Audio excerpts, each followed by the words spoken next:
अब मैंने यहाँ पे एक वेरिएबल डिक्लेयर किया, वेरिएबल a इक्वल्स टू 20, एक वेरिएबल लिया 20, देन एक मैंने अलग स्कोप बना दिया, और अभी फंक्शन वगैरह तो बना नहीं रहे, तो मैंने जस्ट कर्ली ब्रेसेस लगा दी, तो अब ये एक अलग स्कोप डिक्लेयर हो गया। अब यहाँ पे जाके मैंने एक वेरिएबल और लिया again a equals to 40, then अब मैं यहाँ पे प्रिंट कराता हूँ डॉक्यूमेंट डॉट राइट, मैंने यहाँ पे लिख दिया br value of a is equal to $a। Then अब सेम मैसेज को इस स्कोप के बाहर में प्रिंट करता हूँ। सबसे पहले ग्लोबली एक वेरिएबल डिक्लेयर करा a इक्वल टू 20, देन अलग से मेरे पास एक स्कोप है, ये मे भी एक फंक्शन हो सकता है, बट मैंने फंक्शन नहीं बनाया, मैंने जस्ट क्या बनाया, उसके अंदर एक कर्ली ब्रेसेस लगा दिए, तो एक अलग स्कोप क्या हो जाएगा, डिक्लेयर हो जाएगा।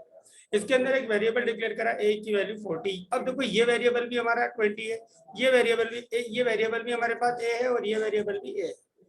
इसको मैंने प्रिंट करा यहाँ पे, इसके बाद में यहाँ पे सेम वेरिएबल को इसके इस स्कोप के बाहर प्रिंट कर रहा हूँ, तो क्या आउटपुट आना चाहिए, यानी कि यहाँ पे क्या आना चाहिए, यहाँ पे 40, और यहाँ पे क्या आना चाहिए 20, क्योंकि इस स्कोप के हम बाहर डिक्लेयर कर रहे हैं। लेकिन जैसे मैं इसको सेव करके रन करूंगा, मैंने फाइल का नाम दिया e1.html, और इसको मैं करता हूं अब रन।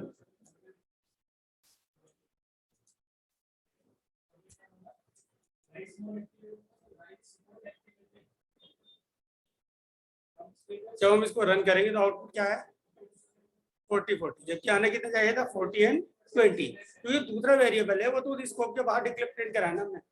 लेकिन प्रॉब्लम वेर के साथ क्या होती है कि अगर आपने सेम नाम का वेरिएबल किसी भी स्कोप में डिक्लेयर करा है, तो वो जब किसी भी स्कोप में आप सेम नाम का वेरिएबल डिक्लेयर करोगे, तो पहले वो चेक करेगा क्या किसी स्कोप में उस नाम का वेरिएबल डिक्लेयर्ड है। अगर डिक्लेयर होगा तो नया वेरिएबल डिक्लेयर नहीं करेगा, उसी मेमोरी को यूज करेगा, यानी कि पुरानी वैल्यू क्या कर देगा ओवरराइट कर देगा, और नई वैल्यू क्या कर देगा ऐड कर देगा।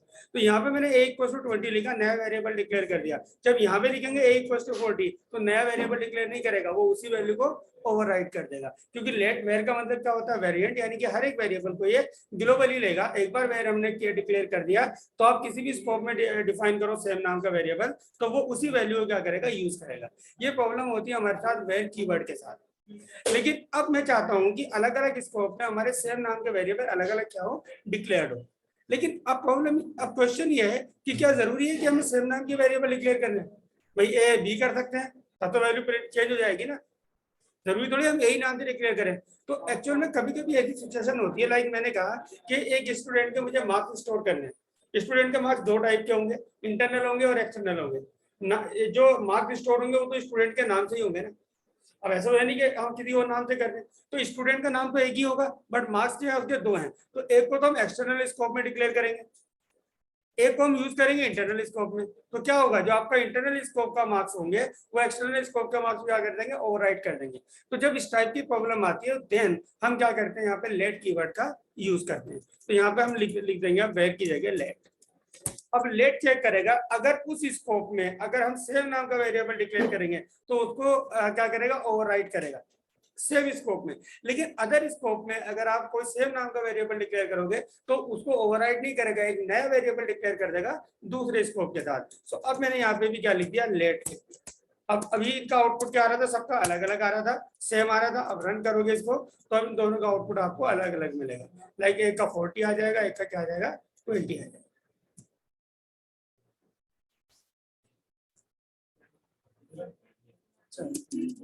लेट आएगा होंगे। अब सेव करके रन करेंगे इसको, तो आउटपुट क्या आएगा 48 20। Let a equals to 20 and let a equals to 40.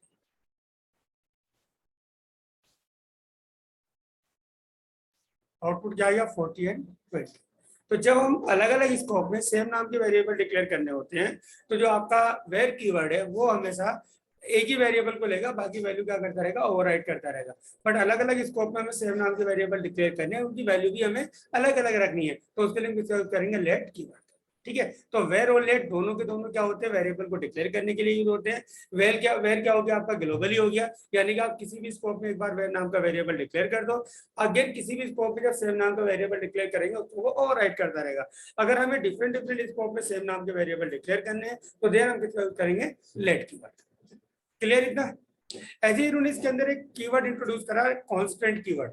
Constant का अगर हम स्कोप की बात करें तो सेम स्कोप होता है जो आपका लेट का होता है। लाइक अगर आप सेम स्कोप में डिक्लेयर करोगे तो ओवरराइड करेगा, और अगर अलग अलग स्कोप में कांस्टेंट से वेरिएबल डिक्लेयर करोगे तो उनको अलग अलग क्या करेगा, डिफाइन करेगा।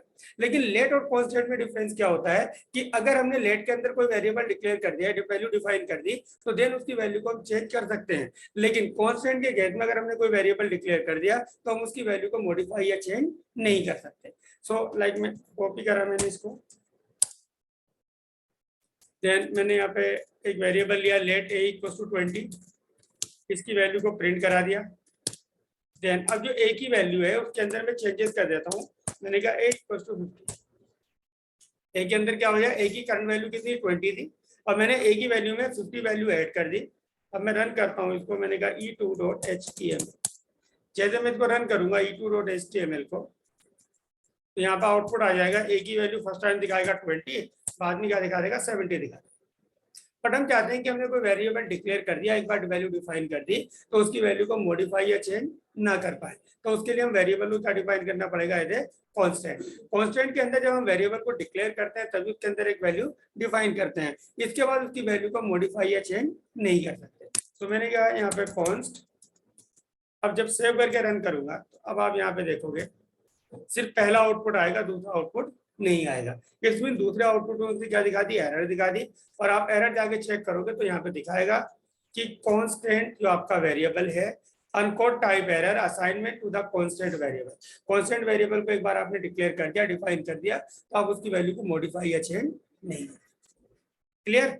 तो वेरिएबल को डिक्लेयर करने के लिए 3 कीवर्ड हो गया, पहले एक ही था वेर, हमारे पास लेट आ गया, और हमारे पास क्या आ गया, कांस्टेंट। तीनों वेरिएबल को डिक्लेयर करेंगे, तीनों में क्या डिफरेंस है ये क्लियर है, या कोई डाउट है किसी को।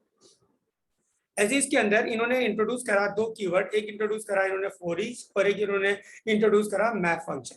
और देखो उनका क्या यूज होता है। मैंने नॉर्मली एरे लिया,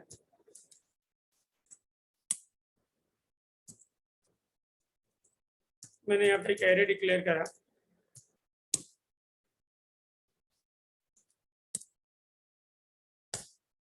so variable A equals to एक एरे लिया जहाँ पे कुछ टेक्नोलॉजी मैंने डाल दी, PHP, जावा,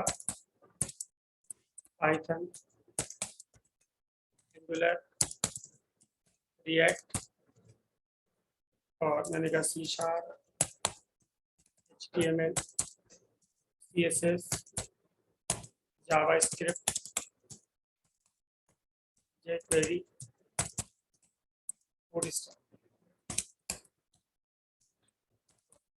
नोड, एक्सप्रेस।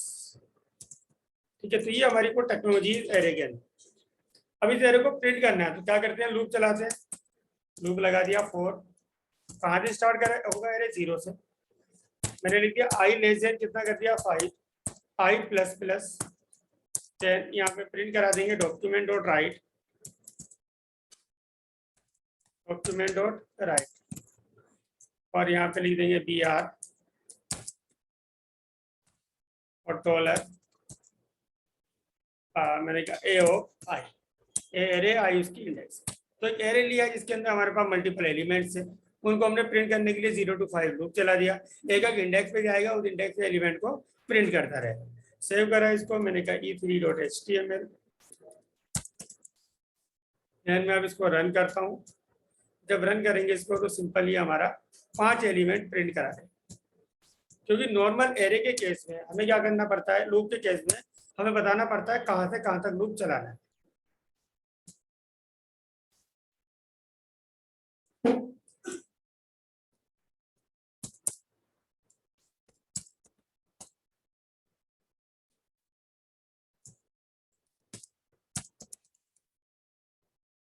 सेव करके रन करेंगे तो ये हमारे एलिमेंट 5 एलिमेंट प्रिंट होके आए।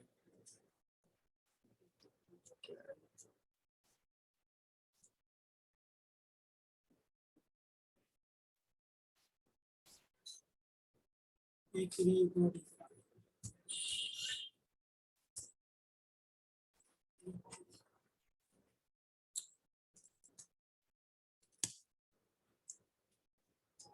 करके रन करा तो ये हमारे 5 एलिमेंट क्या हो गए, प्रिंट हो गए। ठीक है, लेकिन हमारे पास एलिमेंट तो ज्यादा है ना, तो एक तरीका तो ये है कि हम इन एलिमेंट को काउंट करें, कितने एलिमेंट है कि 1 2 3 4, यहाँ पे वो वैल्यू पास करें। अदरवाइज इसके अंदर मैंने लास्ट टाइम भी आपको बताया था एक लेंथ फंक्शन, और एक्चुअली जो लेंथ फंक्शन है ना वो आपका ES6 का ही पार्ट है, नॉट EF5।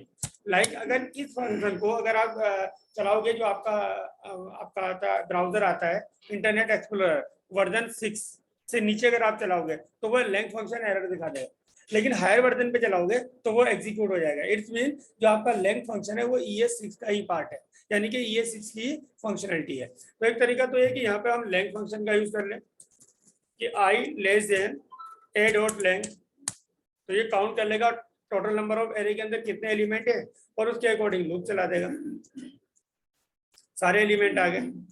बट इस केस में हमें ये 0 से लेके n तक लूप चलाना पड़ा, बट हम चाहते हैं लूप को इसके अंदर हम ये बताए नहीं कहाँ से कहाँ तक चलाना है। तो जैसे नॉर्मल आपने बाकी प्रोग्रामिंग लैंग्वेज जावा पढ़ी होगी, इसके आपने PHP पढ़ी होगी, तो उसके अंदर एक लूप होता है for each loop. For each loop किसके ऊपर जाता है, एक लिस्ट ऑफ डेटा पे जाता है जिसके अंदर मल्टीपल एलिमेंट होते हैं। वो आपका एरे हो सकता है, ऑब्जेक्ट हो सकता है, कलेक्शन हो सकता है, उसके अंदर जाता है, वहां से 1 बाय 1 एक एक एलिमेंट पिक करेगा जब तक सारे के सारे एलिमेंट को पिक नहीं कर लेता। तो यहाँ पे लिखेंगे a डॉट फॉर ईच, ये हमारा एक लूप होता है। अब इसके अंदर यहाँ पे हम एक वेरिएबल पास कराएंगे, मैंने कहा रो या मैंने कहा डेटा। क्या करेगा, इसके अंदर जितने भी एलिमेंट है 1 बाय 1 एलिमेंट रिट्रीव करेगा और कहाँ भेजेगा, डेटा के अंदर। अब एक्चुअल में जो आपका फॉर ईच फंक्शन है वो एक कॉल बैक फंक्शन है। Like for each function call होगा तो अपने अंदर एक फंक्शन और कॉल करेगा, यानी कि वो डेटा को एग्जीक्यूट करने के लिए। तो यहाँ पर हम क्या यूज करेंगे, एरो फंक्शन। एरो फंक्शन क्या है उनको अभी हम आगे डिस्कस करेंगे। एक्चुअली एरो फंक्शन क्या होता है, function with in function. Generally आपने डेफिनेशन पढ़ी होगी, जब फंक्शन के अंदर हम फंक्शन को कॉल करते हैं तो रिकर्सिव फंक्शन कहलाता है। अब हम किसी भी फंक्शन के अंदर हम एक फंक्शन को कॉल तो कर सकते हैं, बार बार कॉल कर सकते हैं, लेकिन किसी फंक्शन के अंदर अदर फंक्शन को डिफाइन नहीं कर सकते, क्योंकि उसके लिए क्या लगाना पड़ता है, हमें फंक्शन कीवर्ड लगाना पड़ता है। तो यहाँ पे हमारा ये सीखने कॉन्सेप्ट दिया कि हमारा बनेगा फंक्शन ही, लेकिन उसके लिए फंक्शन कीवर्ड का यूज नहीं करेंगे, फंक्शन को बनाने के लिए हम एरो साइन का यूज करेंगे। ठीक है, तो ये हमारा एक फंक्शन क्या कर रहा है, क्रिएट कर रहा है उसके इंटरनली। ठीक है, अभी हम एरो फंक्शन बनाना सीखेंगे इसके जस्ट प्रोग्राम के बाद। तो अब यहाँ पे कर्ली ब्रेसेस लगा देंगे, यानी कि इसकी बॉडी बना देंगे। अब ये लूप चलेगा, इस एरे के अंदर से 1 बाय 1 एक एक एलिमेंट को पिक करेगा और कहाँ पे भेजता रहेगा, डेटा के अंदर। और यहाँ पे जाके प्रिंट करा देंगे कंसोल डॉक्यूमेंट डॉट राइट। किसको राइट करा दे, मैंने कहा BR डॉलर, और मैंने कहा यहाँ पे डेटा। 1 बाय 1 वैल्यू कहाँ आ जाएगी, डेटा के अंदर। अब सेव करके रन करेंगे तब ये सारे के सारे एलिमेंट क्या हो जाएंगे, प्रिंट हो जाएंगे। मीन अब हमें ये बताने की जरूरत नहीं है कहाँ से कहाँ तक लूप चलाना है। ठीक है, लाइक अभी तो डेटा हमारा यहीं पे दिख रहा है, आगे चल के हम API पे काम करेंगे। लाइक मैंने कहा मुझे किसी न्यूज की API उठानी है, मुझे कोविड का डेटा उठाना है, तो उसके अंदर तो आपको लाखों या करोड़ों रिकॉर्ड आएंगे ना। तो उस केस में हमें कैसे आइडेंटिफाई करें कितना डेटा है, तो वो हम पूरा फॉर ईच के अंदर पास करा देंगे। फॉर ईच अपने आप में क्या है, एक फंक्शन है, वो उस लिस्ट के अंदर जाएगा, 1 बाय 1 एक एक रिकॉर्ड को रिट्रीव करेगा, कब तक, जब तक सारे के सारे रिकॉर्ड रिट्रीव नहीं कर लेता। तो हमें ये बताने की जरूरत नहीं है कहाँ से स्टार्ट करना है, कहाँ तक चलाना है, डायरेक्टली एक लिस्ट ऑफ डेटा के अंदर जाके 1 बाय 1 एलिमेंट को क्या करता रहेगा, रिट्रीव करता रहेगा। क्लियर। इसी तरीके से इन्होंने इसके अंदर एक फंक्शन बनाया, मैप फंक्शन। अब देखो नॉर्मल जो आपका लेंथ फंक्शन है और फॉर ईच फंक्शन है, इसमें डिफरेंस क्लियर हो गया। लेंथ के केस में हमें इनिशियलाइज करना पड़ता है कहाँ से कहाँ तक चलाना है। फॉर ईच क्या करेगा, हमें जस्ट वहां पे एक वेरिएबल पास कराएंगे, वो 1 बाय 1 एक एक एलिमेंट को पिक करेगा और डेटा के अंदर क्या करता रहेगा, सेट करता रहेगा। लेकिन इसके अंदर इन्होंने एक फंक्शन और बनाया, मैप फंक्शन। उसका काम भी क्या होता है, सेम होता है, लिस्ट ऑफ डेटा के अंदर जाएगा, 1 बाय 1 एक एक एलिमेंट पिक करेगा जब तक सारे के सारे डेटा को मैप नहीं कर लेता। तो यहाँ पे जस्ट क्या लिख देंगे, मैप लिख देंगे। ये भी एक डेटा रिटर्न करेगा जब तक सारे के सारे एलिमेंट को पिक नहीं कर लेता, और यहाँ पे रन करेंगे तो इसका आउटपुट भी क्या आएगा, सेम आएगा। यानी कि मैप का काम सेम है जो काम हमारा फॉर ईच का है। फिर दोनों के अंदर डिफरेंस क्या है, देखो जो आपका मैप फंक्शन है वो स्क्रिप्ट है एज वेल एज टेम्पलेट। जो आपका फॉर ईच फंक्शन है वो ओनली स्क्रिप्ट में यूज हो सकता है, टेम्पलेट में यूज नहीं हो सकता। टेम्पलेट क्या होता है? अब देखो, अभी जैसे नॉर्मल आप जावास्क्रिप्ट पे काम कर रहे हो, आगे चल के आप फ्रेमवर्क पे काम करोगे, लाइक रिएक्ट पे काम करोगे, नोड के ऊपर काम करोगे, तो रिएक्ट और नोड के अंदर क्या होता है कि देखो पूरा पूरा जो डिजाइन होता है वो पूरा हमारा रिएक्ट में बनता है। रिएक्ट किसके ऊपर बेस्ड है? जावास्क्रिप्ट के ऊपर। अभी हम जावास्क्रिप्ट के अंदर अगर कुछ एचटीएमएल लिख रहे हैं तो क्या करना पड़ रहा है हमें? हम स्क्रिप्ट के अंदर जा रहे हैं, डॉक्यूमेंट और राइट के अंदर डबल कोड में पूरा पूरा एचटीएमएल लिखनी पड़ रही है ना। और सपोज पूरे जब हमें पूरे पूरे पेज को डिजाइन करना पड़ेगा जावास्क्रिप्ट के अंदर, तो क्या पूरा पूरा डिजाइन जो हमने सीएसएस लिखी, एचटीएमएल लिखी, क्या उसको स्क्रिप्ट के अंदर डबल कोड में लिखेंगे? वो तो पॉसिबल है नहीं। तो हमें क्या बना के देता है? वो टेम्पलेट बना के देता है। टेम्पलेट का मतलब कि एक ही फाइल के दो पार्ट होते हैं। वो बोलता है इतने पार्ट में तो आप क्या लिखो, अपनी एचटीएमएल लिखो, इतने पार्ट में आप क्या लिखो, जावास्क्रिप्ट लिखो। तो अब जो हमारी जितनी भी एचटीएमएल होगी वो एक्चुअली फाइल हमारी जेएस फाइल है, लेकिन उसको हम डॉक्यूमेंट और राइट के अंदर नहीं लिख रहे, नॉर्मल अपना एचटीएमएल लिख रहे हैं। अब उसके अंदर पूरा पूरा कोड किसमें जाएगा? एचटीएमएल के अंदर जाएगा। लेकिन उस एचटीएमएल के अंदर अगर मुझे कोई जावास्क्रिप्ट का डेटा चाहिए या मुझे कोई जावास्क्रिप्ट का लूप चलाना है, तो उस केस में हम वहां पे अब स्क्रिप्ट का कोई भी टैग नहीं लगा सकते। तो उसके लिए हम किसका यूज करते हैं? मैप फंक्शन का। तो ये मैप पहले से बना एक फंक्शन है, जैसे हम उसको वहां से कॉल करेंगे तो ये फंक्शन वहां पे क्या होगा? कॉल होगा, और कॉल होने के साथ ही उसके बैकएंड पे जाके उसके डेटा को एग्जीक्यूट करना स्टार्ट कर। तो जो आपका मैप फंक्शन है वो आपका template as well as script दोनों के अंदर यूज हो सकता है, जबकि जो आपका फॉर ईच फंक्शन है वो ओनली स्क्रिप्ट के अंदर यूज हो सकता है, टेम्पलेट के अंदर यूज नहीं हो सकता। तो कह सकते हैं कि जो आपका मैप है वो स्क्रिप्ट के बाद बना था, यानी कि स्क्रिप्ट का एडवांस पार्ट है। क्लियर है? तो ये आपके 5 कीवर्ड हो गए। एक हो गया आपका लेट हो गया, लेंथ हो गया, वेयर हो गया, कांस्टेंट हो गया, फॉर ईच हो गया, और आपका मैप हो गया। क्लियर? दूसरा इसके अंदर हमारे पास कॉन्सेप्ट आता है ऑब्जेक्ट डेटा का। Object data in the sense, जैसे भी हमने डेटा को प्रिंट करने के लिए, डेटा को डिफाइन करने के लिए हम जावास्क्रिप्ट के अंदर वेरिएबल डिक्लेयर कर रहे हैं, वेर के थ्रू कर रहे हैं, कांस्टेंट के थ्रू कर रहे हैं, लेट के थ्रू कर रहे हैं। एक वेरिएबल एक सिंगल वैल्यू कंटेन करेगा, मल्टीपल वैल्यूज के लिए हम क्या बना रहे हैं? उसके अंदर एरे बना रहे हैं। अब मान लेते हैं मैंने एक स्टूडेंट की डिटेल स्टोर करनी है जावास्क्रिप्ट के अंदर, तो मैंने एक वेरिएबल लिया डेटा इक्वल्स टू, और यहाँ पे एक एरे ले लिया।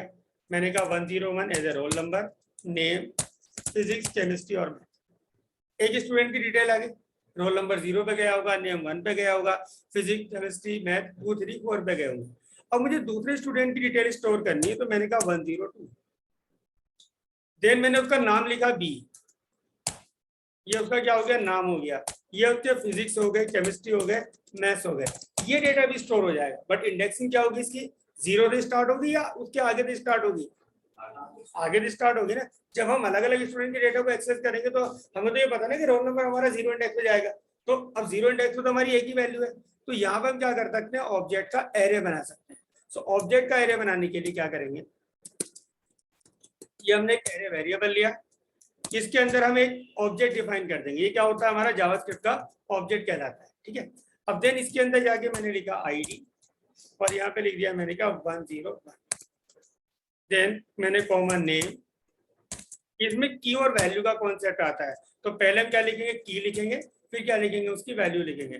देन मैंने नेम लिख दिया ए, देन मैंने यहाँ पे लिख दिया कोर्स, और कोर्स मैंने लिख दिया एमसी। ये हमारा एक रिकॉर्ड आ गया, और ये कहाँ पे गया होगा? पूरा ऑब्जेक्ट उसकी 0 इंडेक्स पे गया होगा। दूसरे रिकॉर्ड की एंट्री करनी है, तो दूसरे रिकॉर्ड को हम यहाँ पे ऐड कर देंगे। तो मैंने कहा 102, 103, 104, 5, 6। देन ये आपका आ जाएगा बी, ये आ जाएगा सी, डी, ई एंड। ठीक है। ये हमारा कोड जो भी आपको चेंज करना है। अब लास्ट वाले ऑब्जेक्ट के बाद हमें कॉमा लगाने की जरूरत नहीं है। तो अब देखो ये ऑब्जेक्ट कहाँ पे गया होगा? 0 इंडेक्स पे। ये कहाँ पे गया होगा? 1 पे, 2 पे, 3 पे, 4 पे। अब इसको हम रिट्रीव करते हैं डेटा को, तीनों लूप से करते हैं। पहले फॉर ईच से करते हैं, पहले नॉर्मल फॉर से करते हैं, फिर फॉर ईच से करते हैं, फिर मैप से करते हैं। सो अब डेटा को डिस्प्ले करना है, तो मैंने लूप चला दिया फॉर। पहली इंडेक्स कहाँ से पे आई होगी? 0 पे। आई लेस देन मैंने क्या लिख दिया? ए डेटा डॉट लेंथ, और डेटा डॉट लेंथ, और यहाँ पे लिख दिया आई प्लस। देन मैंने यहाँ पे कहा डॉक्यूमेंट डॉट राइट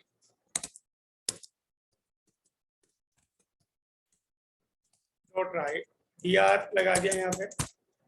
मैंने कहा डॉलर डेटा ऑफ आई।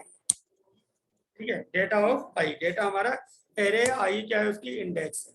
अब जैसे मैं इसको सेव करके रन करूंगा, e4.html। जब रन करेंगे e4.html को तो ये हमारे पास डेटा आया। क्या गया? Object object object. क्योंकि डॉक्यूमेंट और राइट जो डेटा प्रिंट करता है वो किसमें करता है? String value. लेकिन जब ये लूप चला तो जीरो इंडेक्स इसकी है। इसके अंदर क्या था? हमारा एक ऑब्जेक्ट डेटा था, यानी कि की और वैल्यू का कॉन्सेप्ट था। वो की और वैल्यू कहाँ पे गई? मैंने कहा br डेटा। डेटा हमारे पास एरे है, आई की वैल्यू क्या है? 0, और 0 इंडेक्स पे क्या पूरा पूरा ऑब्जेक्ट डेटा था, तो उसने तो क्या कर दिया? ऑब्जेक्ट प्रिंट करा दिया। लेकिन मुझे तो उसकी वैल्यू प्रिंट करनी है ना, लाइक उसकी आईडी क्या है, नेम क्या है, कोड क्या है। तो इसी के अंदर एक एरे डबल डायमेंशन एरे इसको यूज करेंगे, एक एरे ब्रैकेट और लगाएंगे और यहाँ पे लिख देंगे की में मैंने क्या दे दिया? आईडी। और की वही देंगे जो आपने यहाँ पे की डिफाइन करी है। अब जैसे सेव करके इसको मैं रन करूंगा तो जितनी भी आईडीज हैं सारी आईडी की वैल्यू क्या कर लेगा? एक्सेस कर लेगा। 101, 102, 103। ऐसे अगर मुझे नेम को प्रिंट करना है तो यहाँ पे क्या लिख देंगे? नेम।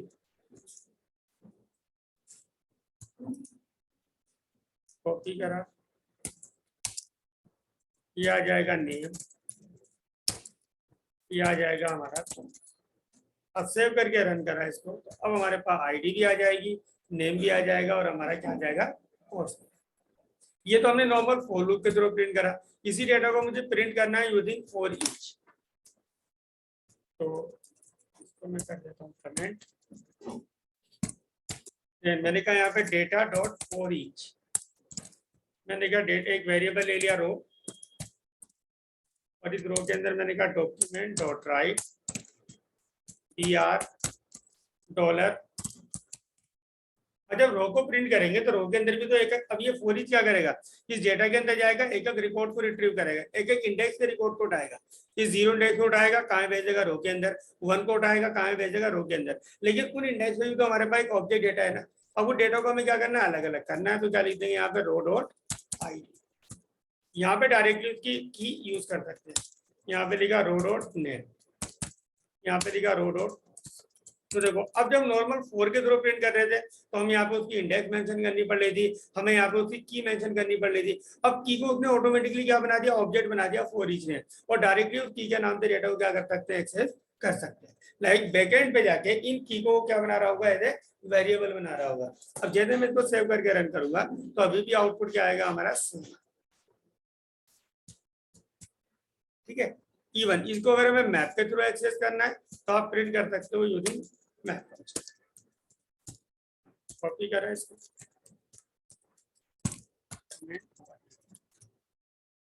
डेटा डॉट मैप, बाकी सब कुछ कॉमन रहेगा।